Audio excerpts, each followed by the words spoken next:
ජනතාව විසින් පත් කරගත් රජය මේ වෙන විට ජනතාවට පුදුමාකාර විදිහට නෙකුත් ආදීන් බඩුබර පටවමින් ආහාර මිල එළනක්කමින් ජීවත් වෙන්නම ක්‍රමයක් නැති කර දානවා. මම දකුණු පළාතේ හම්බන්තොට දිස්ත්‍රික්කයේ යන අවස්ථාවේදී මම ගත්තා ලුණු පැකට් එකක්. දැන් ඇත්තටම රජයේ මිනිස්සු බයිනවා අපි ලුණු ගෙනාවා, අපි ලුණු සහන මෙල ලබා දුන්නා, ඒ වගේම ලුණු මේ ගණන් අන්න කියලා. නමුත් බලන්න මේ ලුණු පැකට් එකක් රුපියල් 350යි. මේ ලුණු පැකට් එක රුපියල් 350යි. රුපියල් 350 දීලා ලුණු පැකට් එකක් දැන් ජනතාවට අරගෙන ඊට පස්සේ සහල් කිලෝ එකක් රුපියල් 220යි. දරුවන්ට අවශ්‍ය කරන බිත්තරයක් ඊළඟට අවශ්‍ය කරන යම් වෙනත් දෙයක් ගන්න පුළුවන්ද?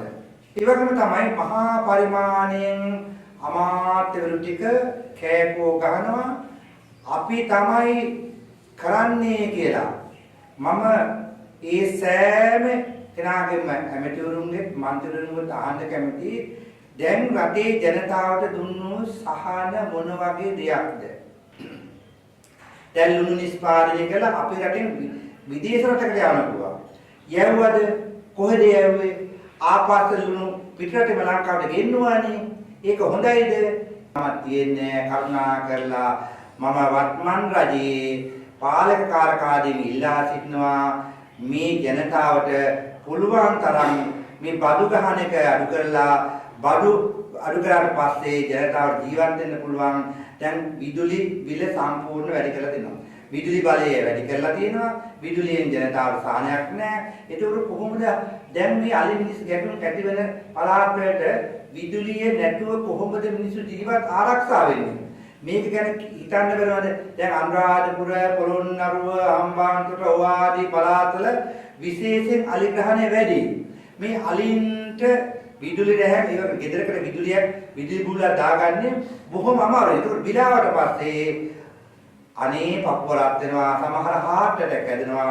ඒ නිසා ජනතාව ගැන බලන්න මේ විදුලිය සම්බන්ධ තවත් IMF එක කියන විදිහට කරන්න යන්න එපා. මේක පුළුවන් තරම් විදුලිය සහන වලට ජනතාව ලබා දෙන්න, සහන ලබා දෙන්න. මොකද පාඩු ලබන ආයතනයක් නෙවෙයි විදුලි බල මණ්ඩලය. ඒ නිසා දැන් වර්තමාන ජනාධිපතිවරයා අපි දැක්ක ජර්මනියේ සංචාරයකට ගියා. නමුත් ඒක දැම්මා යම් තැන්වලදී මේ කියන්නේ පෞද්ගලික ගමනක් කියලා. නමුත් අපි දන්නවා ජනාධිපතිවරයා රටට යම් දෙයක් කරන්න අවශ්‍යතාවය තියෙන ජනාධිපතිවරයාගේ ජර්මන් ගමනෙන් යුරෝප් ගමනෙන් රටට වැඩක් වේවි කියලා. මොකද එතුමා යම් විදිහට ඒගොල්ලන් කිවිසුම් අත්සන් කළා. ඒ කිවිසුම් වලින් අපිට යම් පරාප්‍රසාරයක් ලැබෙන්න පුළුවන්. සමහර අපේ රටේ සමාජයෙන් වැඩි කිවිසුම් මොනවද කියලා අපි දන්නේ නැහැ. ඒ කිවිසුම් වල පිටපත් ජනතාවට පෙන්වන්න මේක අපි අත්සන් කරපු කිවිසුම කියලා. අර බන්ධනාගාර කිවිසුම වගේ නෙමෙයි. මේවත් මේ කිවිසුම් පෙන්වන්න ඊළඟට දෙරටේ මිත්‍රතාවයට බොහොම ආශිර්වාදයක් වුණා. ජනාධිපතිතුමාට වැඩක් කරන්න අවශ්‍යයි. ඊතුමාට වැඩක් කරන්න අවශ්‍ය වෙලාවට සමහර අය කකුල් දෙකෙන් අද වර තොට කරන්න දෙන්නේ නැහැ කියලා. එහෙම කරන්න ඕනේ. අපි ජනතා බලය දුන්නා නම් ඒතුමාට අපි පුළුවන් තරම් සහයෝගය දෙන්න මේ රට ආරක්ෂා කරපන් කියලා. නමුත් අපි කවමදාකවත් ජනසති පෙරමුණ පක්ෂය කිසිම වෙලාවක ඒතුමාට මට පෙර එල්ල කළත් නැහැ. එල්ල කරනවා නම් එල්ල කරන වැරදි වෙලට. නමුත් ඒතුමා කරන වැරදි නෙමෙයි අනෙත් අය කරන වැරදි වලට ඒකවත් දුස්සහන. ඒ නිසා බුද්ධිමත් ජනාධිපතිවරයෙක් වශයෙන් අපි ඔබතුමා විශ්වාස කරනවා. රටේ ජනතාවට නම් බදු බල දාන්න එපා. අපි දැක්කා ජාතික වික්ෂු පෙරමුණෙන් CID එකට පැමිණලා ගින් දැම්මා එක්තරා පුද්ගලයෙකුට. නමුත් මම මේ ස්වාමීන් වහන්සේලාගෙන් මම අහන්න කැමතියි ගෞරවනීය ස්වාමින් වහන්සේ මේ අරුතුනා පාර්ලිමේන්තුවේ කෑකෝ ගැව්වා කරන 23ක ප්‍රභාකරන්ගේ ආයුධ ලංකාවට ආවා කියලා.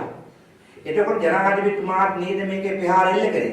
ඉතින් අර්ජුනාට විරුද්ධව ඇයි පැමිණිලා කරේ නැත්තේ කියන එක මෙතන ප්‍රශ්නයක් තියෙනවා. ඉතින් අපි හාමුදුරනේ අර්ජුනාට විරුද්ධවයි මේක CID දාන්න ඕනේ.